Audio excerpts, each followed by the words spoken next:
The Illuminati seemed to be slipping from my grasp. But I soon learned that even the experts have exactly the same problem.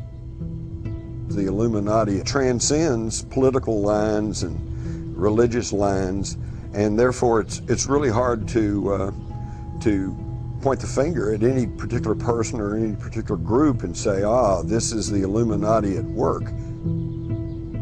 Well, that certainly seems to be true. But then I remember something that Galen Ross had shown me back in Austin. Thanks. So what are you working on? It was a bit of a breakthrough. Well, the current book that I'm working on... Galen told me that he'd come into possession of a document that proved the Illuminati's existence beyond doubt. This is like a full-on command centre. Yes.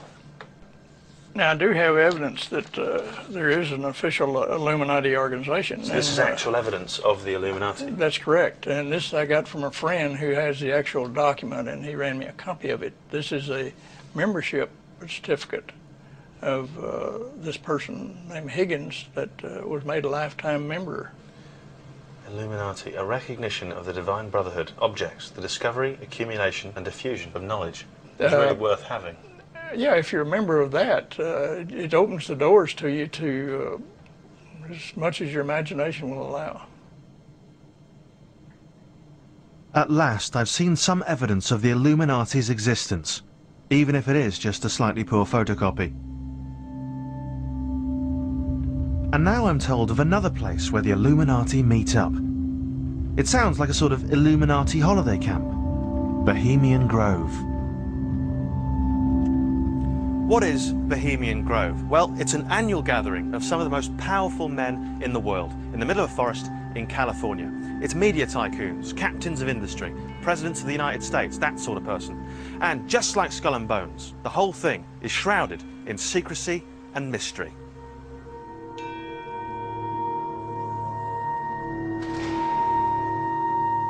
High-level members of the Illuminati, of the elite, of the global crime syndicate, meet with lower-level members, and basically it's like a corporate crime seminar. They are there planning the course of the world.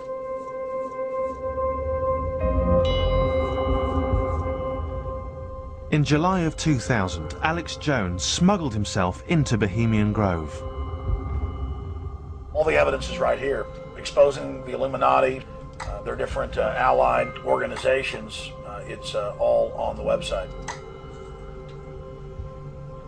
This is George W. Bush and his father giving speeches. And then here's Richard Nixon.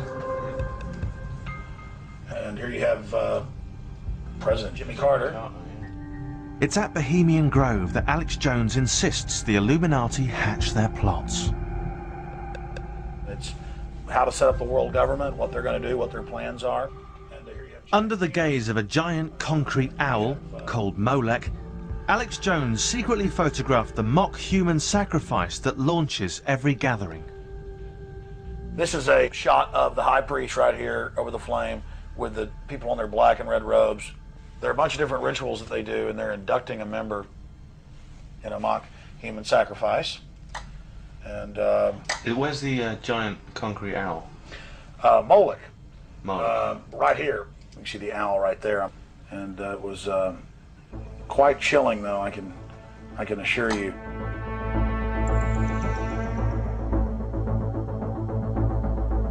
If your neighbor was doing simulated sacrifices in their backyard, was worshiping Molech and doing a mock human sacrifice of a child, would you let that neighbor walk your dog? Would you let that neighbor babysit your child? Would you let that neighbor run your country?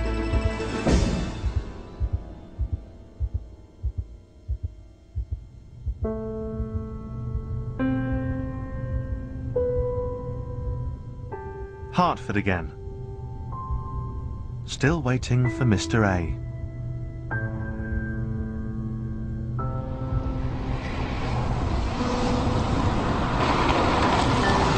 Okay, I've dropped off Mr. A. He hasn't got a lot of time, but I know exactly where we need to go and meet him. For some reason, Mr. A has now chosen another industrial estate to meet us at. It's all very cloak and dagger, or maybe just a wild goose chase. We need to make absolutely sure that that Mr. A cannot be identified from this interview. I can't stress strongly enough the importance of concealing his identity. The thing about the Illuminati, they're famous for these terrible, blood-curdling, horrific forfeits that they warn any member will suffer who gives away their secrets.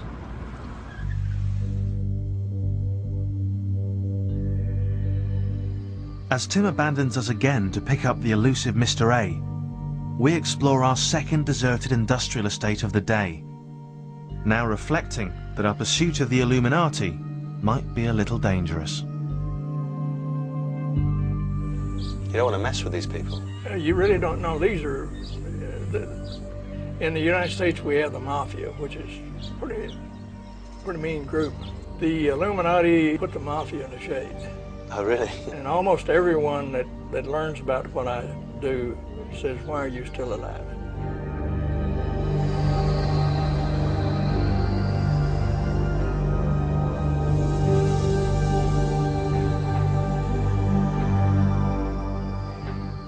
I want the Illuminati and the globalists to know that there are many of us that are willing to sacrifice our lives, that are willing to go to your camps, that are willing to die. I did get threatening phone calls from people calling up with a voice changer, "Mr. Jones, it's time for you to back off." And at that point, 4 guys came up and surrounded me. And they said, "You better back off, you better stop what you're doing." And I go, "I'll never stop. You guys are destroying humanity. I mean, it's my instinct to fight against tyranny." And one of them pulled out a little double-edged knife, and the big one, one of the bigger ones, slugged me right in the nose and broke my nose, and blood began spraying. But I'm not a badass, but I can stick up for myself, especially in a situation like that. All of us can. And so I viciously began attacking them.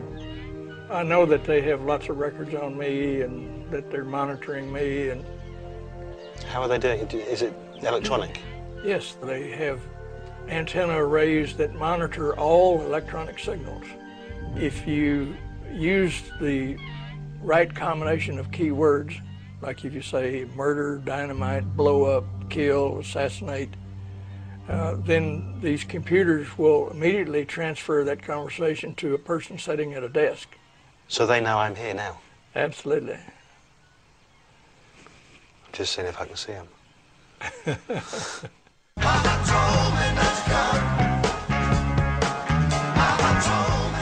I've still never seen an Illuminati.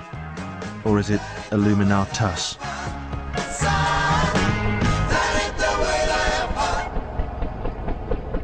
But now I'm told of yet another organisation that this most secret of societies has infiltrated. The Bilderbergers. Every year, the Bilderberg group meets for a few days in 5-star accommodation, amid 10-star security.